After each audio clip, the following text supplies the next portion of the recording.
guddiga joogtada golaha wakiiladu waxa xafiiskeeda ama xarunteeda kula kulantay arrimaha ku saabsan dhoofka xoolaha oo bariyahan dambe caqabado soo noqnoqdeen maraakiib xoolaha nool ee Saudi Arabia aanu dhoofino oo la soo celiyay darteed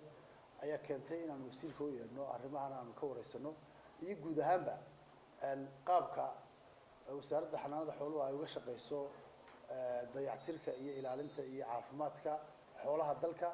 oo ah laf dhabarta koowaad ee qarankani leeyahay ama batroolka ummadana ay ku nooshahay si fiican baa wasiirku noogu warbixiyay qaabka shaqada wasaaradda su'aalo badan baan wasiirka weydiinay oo ku saabsan shaqada wasaaradda iyo holding groundska ku saabsan maxjarada loogu talagalay ama dhulka la seerayaasha loogu talagalay in xoolaha lagu xanaaneeyo iyo sidoo kale tiimamka caafimaadka wareega ee xoolaha ka shaqeeya caafimaadkooda iyo goobaha ay ku kala sugan yihiin iyo waxqabadkooda ay bulshada guud ahaan u leeyihiin waxa kale oo aan wasiirka ka wareysanay shaqaalaha wasaaradda iyo qaabka loo qaato iyo digriga lagu qaato iyo nidaamka ay u shaqeeyaan intaba waxa kale oo wasiirka aanu ka wareysanay hay'adaha ajnabiga ah ee waddanka jooga ee ka shaqeeya ama ka caawiya wasaaradda xanaanada xoolaha dawooyinka iyo talaalka iyo qaabka ay u shaqeeyaan intaba si fiican baan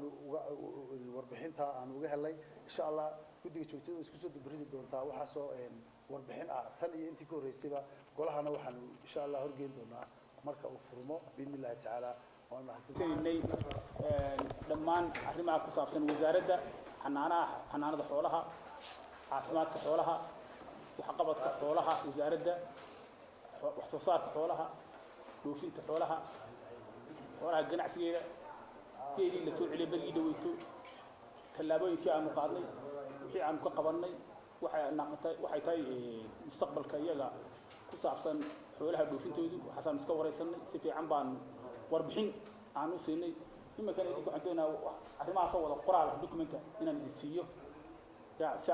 wixii aanu qabanay oo waliba ku saabsan arrimihii ugu dambeeyey ee ku saabsan geela inta fara badanna xoolaha iyo ganacsiga xooluhu wuxuu ku saabsan yahay in maamul